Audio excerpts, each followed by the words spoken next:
Hello, good morning, good afternoon, good evening. Shalom, I'm Shalom. Peace be upon you all. Arab man will say Assalamu alaikum. Obo adanya sumje enkamu. Masai ababium. And for me church amunina. I greet you, I adore you, I love you so much. I hope you are fine. How are you? How is your family? How is uh the whole thing, your life, up and down and everything? I know we are all doing well. Thank you very much for supporting us. Thank you very much for being with us. Thank you very much for making the page one of the pages on social media, which is really, really gaining its honor. You are doing a wonderful job. I'm greeting all of you. The criticism, those who criticize, those who everybody come and write whatever you want to write. Say whatever you want to say. I'm greeting all of you. I hope you are doing well. I say to you, good evening, good afternoon, good morning. Bigidi say, baby, all be our home. Where the young Casabi. Ye awarena na ye can one sema ewo Arabian Peninsula. Ye discussing. Yaka menu asem dada. Ewo video na etwemu. We mentioned two of them, and now we are going to the third one. The last one was Nikah Sabi. Nikah Sabi. Relation, man-woman relationship of a captive lady who is a slave who was captured in a battlefield.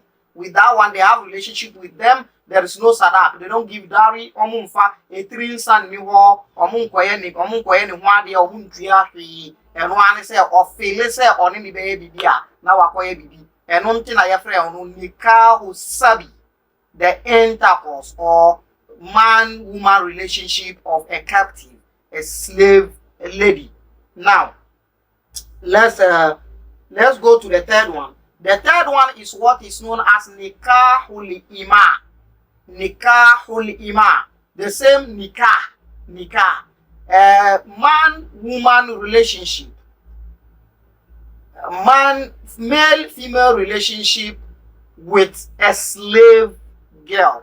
Now, the first one is similar to this, but with a slight difference. Nsunsoye wo mu kakra. Nea di kan no, eno ye onu ankasa na wa capture no. Onu ankasa na wa chi oba no wo akoase. Akoase sabi no. Onu ankasa na wa chi. Sabi is to capture. Sabi is to catch. Nti onu ankasa be ama no na wa chi oba no ewa akoase e na wode aba fie e na wode ne ba be nia wo pe eno na nikah sabi e wo ho. And these things, honestly, they are not only in Arabian Peninsula alone. Wherever there is war, these things happen. Wherever there is war, these things happen. And across the world, these things has happened before during wars, during battles, the way you see. So this is not the only thing that is found. It's not like something that is found only in Arabian Peninsula, but because it is Arabian Peninsula we are discussing, because it is Islam and it is related to Islam, and Islam has confirmed and established some of these things and allow it to continue within the religion. That is why we are discussing it. You understand? So this is the point. So the second one is nikahul ima, man-woman relationship with a slave girl. Now, the difference between this one and the first and the second one, the one we just mentioned, is that with the ima is plural of amatun, a slave lady. A slave man in Arabic is called abd, and a slave lady in Arabic is called amatun, ama. So Abdullah, when you say Abdullah, the slave of Allah, then you say Amatullah, the slave lady of Allah. So Ama or Amatu is a slave girl, a slave lady, or a slave female, and Abd is a slave male. So Nikahu Ima, man-woman relationship with Ima, the slave ladies. So the difference is that with the Nikah Sabi, the man captured her himself on the battlefield. But with this one, maybe he bought her or he has been gifted. Maybe he bought her. They brought her to the market. Do you know, till quite recently, Saudi Arabia was still doing slave trade. Yes, we will discuss this things later. We will discuss this things later. So he bought her. So this one, Ima, it's either he has been gifted, she's someone's slave, or someone captured her in the battlefield and brought her to the slave market to sell, and then you will come and buy it. Here she's Ima. She's not Sabi. The one you capture yourself is called a Sabi, the captured slave. But the one you buy or the one you've been gifted to is known as Ima. It's not Ama. The plural is Ima. So this is it. So either you bought her. So when you bought her from the slave market or from someone, when you want to have intercourse with her, there is no dowry, there is no anything. This is one of the ways that Arabs relate to women in Arabian Peninsula before Islam. And Islam came to confirm this as well. And or you bought her or you've been gifted. I remember when I did the presentation of the Maria Kiptiyat, and when I came to do the when I came to clarify the issue, because when I was invited to police station, actually I was invited to police station. Some people wanted me arrested at that time, actually, because of the presentation, because of that presentation alone. Some people wanted him arrested, and the police commander of Ashama did his job professionally. It's a presentation, it's an idea, it's an opinion, so it's not a crime, so you can't arrest someone. But he invited me. So when we went there, myself and some of my loved ones, we went there, we sat down, we discussed and everything. So he told me to clarify the air and then maybe do a video of apology. So when I did the video clarifying the point and also attached with apology, a friend, someone I knew, we stay in the same community, we were praying in the same mosque, came to comment that there is no problem with the Maria Kiptiyatan because she has been gifted to him. So when you are being gifted, when something is being gifted to you, like Maria was gifted to Prophet Muhammad, when something is gifted to you, you don't need permission from anybody to use it. And I was like seriously, I laughed. When I saw the comment, I laughed. Actually, someone drew my attention to some of the comments that people wrote under my page. So I went to look at the comment and I was laughing. I was like, wow, fine. The point is well noted. But the question is, how do you gift people to people? Is a human being a commodity? Is a human being a car? Is a lady a car? Is a lady a motorbike? Is a lady a house? Why do you give human being to human being?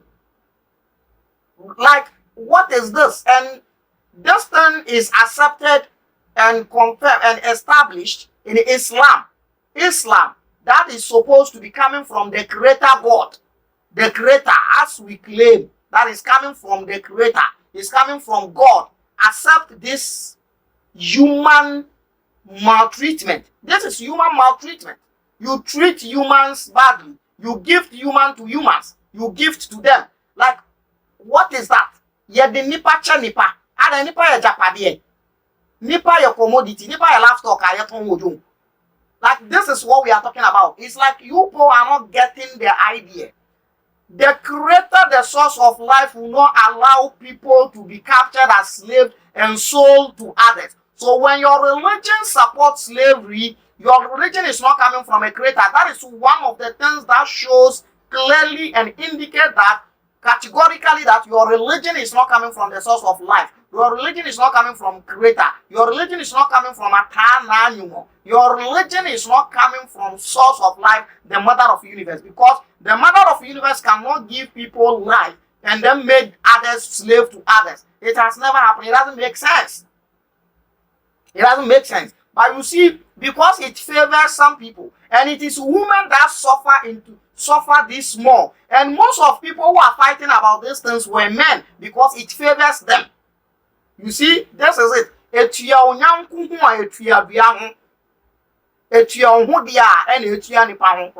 It is women that suffer this thing a whole lot, like in their lives. So it is nonsense. The creator eternal, the supreme being, will not make other people slaves to other people. It's never true. This is one thing that also indicates that any religion that has the idea of slavery cannot be coming from God. This God thing, anyway, cannot be coming from the source of life. You understand? So this is it. So Ima is the one you bought or you being gifted. You being gifted. That is Ima. You being gifted. So Nikahul Ima, man woman relationship of slaves. That one is also there. That is one of the relationship Arabs were having. And it is in Jahiliyyah, it is in pre-Islamic era, it is practiced. They practice it in pre-Islamic era, and Islam has confirmed it, and even Quran came to talk about it. Quran came to confirm it, and Quran came to say it is okay, it can be done. So it was practiced in pre-Islamic era, and it was practiced in Islam. And up to date, if by mistake any war take place or a battle should take place and any Muslim has the opportunity to capture any lady of any religion or any tribe, she can still be used as ama or a slave girl. Seriously, it's either she can be sold or she can be gifted to whoever the person wants to give to. Yes, when ISIS were ruling Iraq, when ISIS were doing their monstrous things and notorious things in Iraq, they were having something, they were doing these things, they were selling some of these women, and it is really, really pathetic, and they claim their religion is confirming it. In fact, if their religion is confirming it, then this is another blow to your religion, that the religion is not coming from the Creator. The Creator will never allow this to happen to a human being. So, Nikahu Ima, the relationship with slaves, and Quran came to confirm it. And Quran has changed the name. Nikahul Ima is the popular name in Arabian Peninsula in pre-Islamic era, but Quran called it Milku Yamin. Milku Yamin. Milku means possession. Yamin means right hand. Milku means possession. It is out of this word milku that we have the word mulk, kingship, ahimye, and it is out of the word we have malikun, king. So milku is possession, yamin is right hand. This is the name Quran gave to it. Actually, this is Quranic terminology for it, for a slave girl that has been used as a wife. I don't know, not a wife, because they are not wives. So that's the name given to it, Milku Yamin. In Quran chapter number 70, Surah Waqi, Surah Al-Ma'arij, Sa'ala sa'ilun bi'adhabin waqi, lil-kafirina laysa lahu dafi. Min Allah Dil Ma'arij, Tarud Malaikatu Ilayhi, and all that. And that is Quran chapter number 70, verse 29-30. This Milku Yamin thing is confirmed there. The verse 29 says, Walladina hum li furujihim hafidhun. And Walladina hum, and those of the believers, li furujihim hafidhun, who protect their private part. Furuj, where the singular is farj. So farj is private part. But the farj is more especially referring to the private part of a woman, not a man. But here it can be used because the word, the phrase or the construction is furujihim. Because it's furujihim, him is a plural form of males, not females. If not, it would have been furujihinna. So here the uses is something. We will discuss this later because Quranic language is some kind of thing. So walladina hum, and those that li furujihim hafidhun, who protect and chastise their private part, illa ala azwajihim, unless they don't use it anyhow, but they use their private part ala azwajihim, on their married wives, aw ma malakat aymanuhum, or what their right hand possessed. So marriage, sexual intercourse, these verses started somewhere talking about how one can keep themselves clean without committing adultery and fornication. It is interesting and it is funny.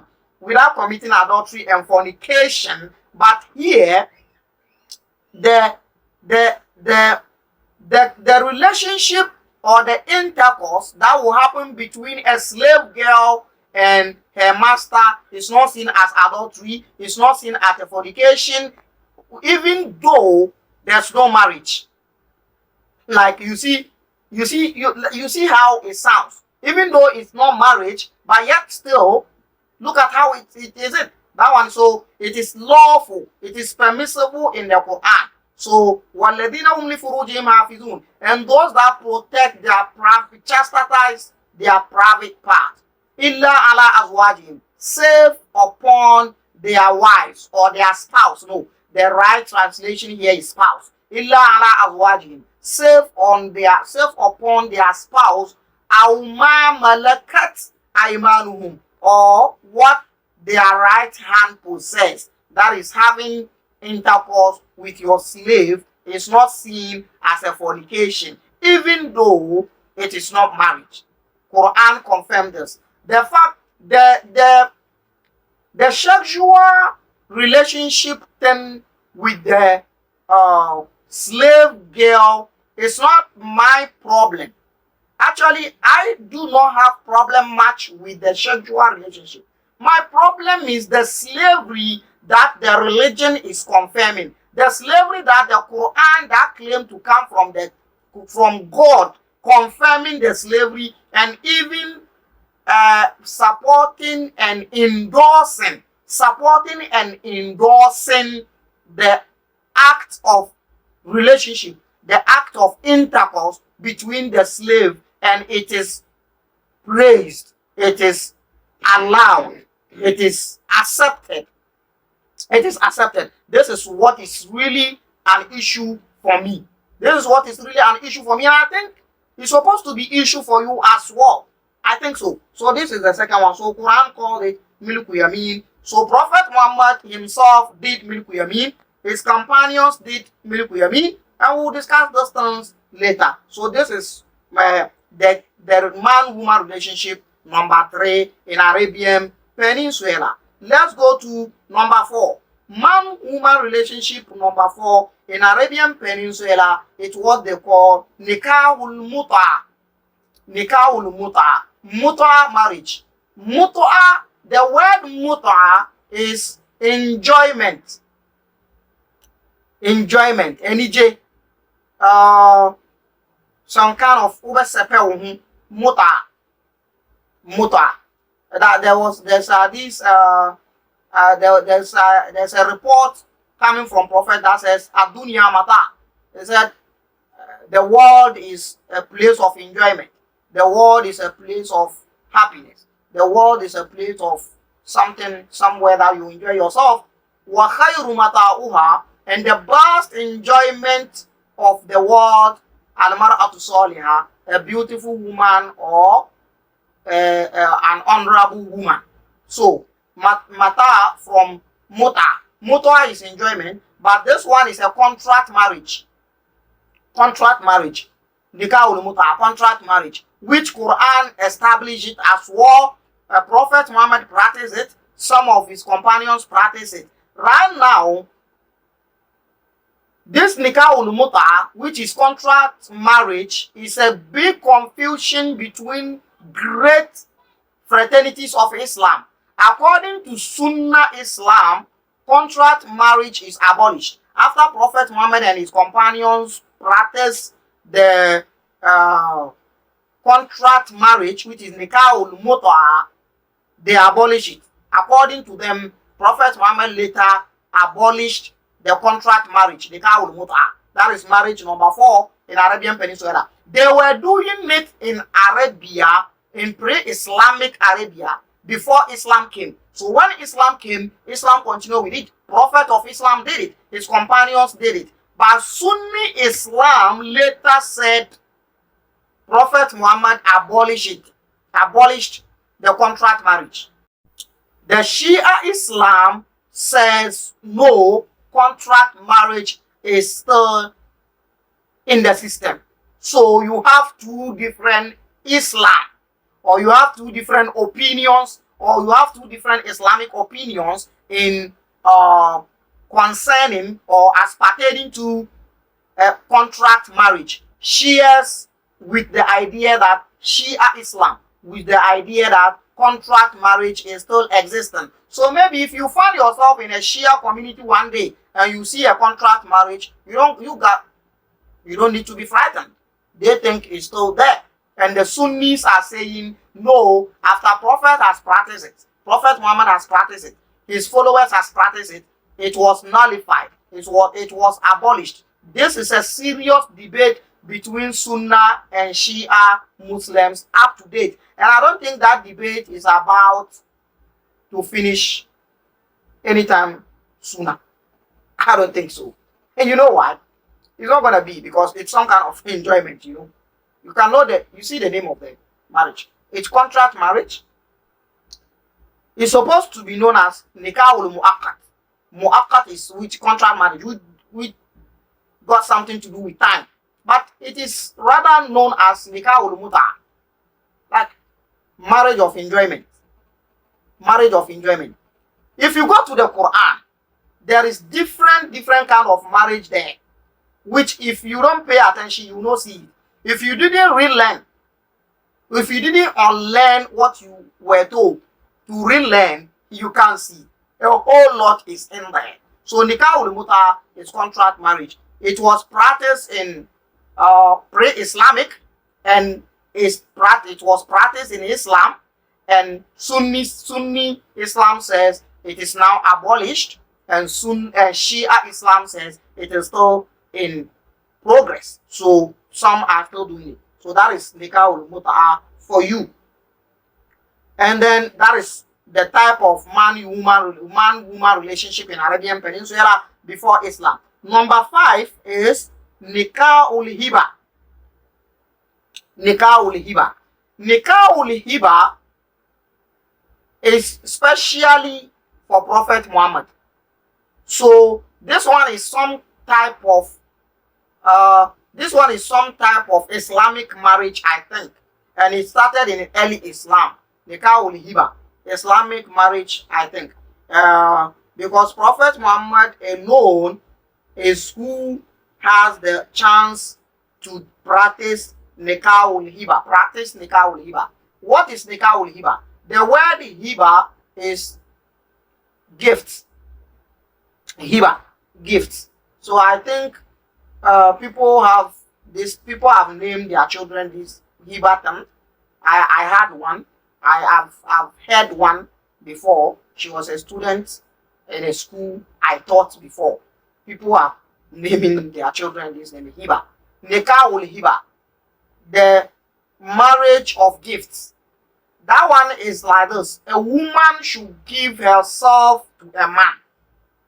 A woman should come and say, I've given myself to you, marry me. Islamically, this is only allowed, this is only accepted. It's something khususiyat nabi. That is Islamic term for it. Khususiyat nabi. The specifics of Prophet Muhammad. This one is specifically for Prophet Muhammad. In Arabian Peninsula, it wasn't there. It wasn't there. They only saw it in Prophet Muhammad's life, and it was shocking. All of them was taken by surprise when they saw it happening in Prophet's life. And there is a report that Nana Aisha asked that, Nana Aisha asked, like seriously, a woman giving herself to a man freely to marry her. Is that happens? Nana Aisha asked Prophet, the youngest wife of Prophet Muhammad, asked him one day, like, is this serious? Is this serious? A woman who give herself to a man freely to marry her. So it's something that is shocking. It is something that is surprising. It's a new thing. It's something new in Arabian Peninsula. They didn't know it. It is Prophet Muhammad that brought it. So this one, I don't know. I do not know if you can relate it with Islam or not. Because it is not allowed for any other Muslim to practice it. It was practiced by Prophet Muhammad alone. Any other Muslim cannot practice that one. And Quran has confirmed it. Any other confirmed it. Any other person, any other Muslim, no matter how strong Muslim you are, you can practice this. So I do not know whether it is attached to Islam or not, because it is only Prophet Muhammad that practiced Nikahul Islam. And in fact, it came as a shocking news in Arabian Peninsula because they do not know that one. And you can see, as you can see what I mentioned about Aisha asking Prophet Muhammad that, hey, like seriously, a woman who gives herself to a man that marry me. She is surprised, actually. Myself, I'm surprised. Actually, I'm surprised. So this is it. So that one is another marriage or relationship that Arabs were, but this one is only happened in Prophet Muhammad. And they have number 6, what they call Nikahul Badal. Nikahul Badal. Nikahul Badal is the marriage of exchange. Badal is exchange. The marriage of exchange. But look at the word nikah. So that one is not marriage. It is a system where a woman, a man, and his friend will exchange their wives. Yes, they will exchange their wives. It was happening in Islam, is in Arabian Peninsula. It was practiced in Arabian Peninsula, pre-Islamic era. It was practiced. Friends who exchange wives. That is why they call it nikah ul badal. But it is nikah, so it is sex of exchange women. Sex of exchange women. This is the right interpretation. Maybe it could sound like vulgar, but this is how it is, because it is this one. I don't want to give example with myself. Like, it's not a good thing. I don't know. One, Mr. A has his wife, and Mr. B has his wife as well, and they will exchange their wives. This one will go and sleep with this one's wife, excuse my language. This one will go and sleep with this one's wife, and this one will also go and sleep with this one's wife.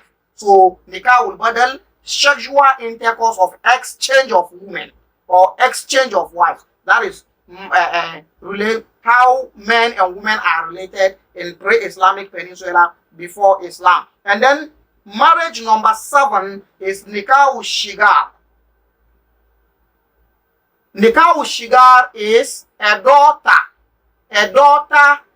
A man should give his daughter to another man, and then the other man will also give his daughter to another, the other one, as an exchange of daughters to marry. So Mr. A will give his daughter to Mr. B to marry, and in return, Mr. B will also give his daughter to Mr. A to marry.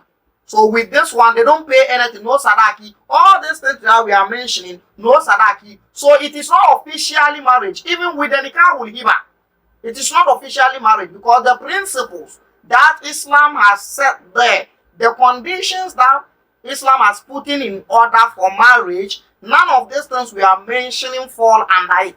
So exchange of daughters in marriage, you don't give anything, no etrinsa, bibia ni wa untia ki umake. We papa we nene baba papa we na papa we so nene baba ama we no ma exchange aware omu. This is the marriage they call nikah ul shigar. And then number 8, my producer is signaling me. I think we can only mention the 8 and the 9 and 10. We'll just remain, maybe one day we'll talk about it. We're not gonna go there again. The next episode of this one is gonna be about Prophet's father getting married and what transpired. So the marriage number 8. Our also number 8 nikah ul jami. A dom dudu aware, the group marriage. Now group marriage. Now listen to the definition of the group marriage. The group marriage is whereby plenty women will be visiting. Nikah ul jama. It's nikah, not zawaj. So it's some kind of intercourse. You remember in the previous video, I explained the difference between nikah and zawaj. So nikah ul jami. So this one cannot be marriage. It's not marriage. Nikah ul jami, the intercourse of groups or the sexual activity of large number. What it means is that a whole large number of men visiting one woman having sexual intercourse with her. And Bema do Bekoni or Muni or Baba Kwakwada, not Arabian Peninsula, not Omuye. To one point, this is some kind of tutu bra, like it's excuse my language, sebi, some kind of prostitution, but she will get pregnant and then she will give the child to one man out of the large number that visit her. And so they go to sleep with plenty men who go and sleep with plenty men who go sleep with one woman. It's some kind of prostitution actually. Excuse my language, it's some kind of prostitution actually. But pregnancy will come in and she will decide to give it to one person. And marriage number 8. This is this kind of sexual activity. Normally here we call it gala. I think it's something that, gala is a word for football team that they play and all that, but because the teams are many and they play hardball and all this stuff, so and there's plenty men, 4, 5, 6 guys, one woman, so they go to do it. So nikah jami, intercourse of group, so they do it, and it's a kind of prostitution. It's a form of prostitution, and sometimes pregnancy will come in and the woman will decide to give one person their child, and this is one of the things that have been practiced in Arabian Peninsula before Islam. So the 9 and 10 has left, we can't do because the time is due. That one will keep it in fridge. It is chilling. One day we'll visit it. Thank you very much for watching. Share it and let other people learn. The next video is about how Prophet Muhammad's father got married and which type of this marriage did he got involved and got engaged in. Thank you very much. I adore you. I cherish you. Until we meet again, I say to you, bye-bye.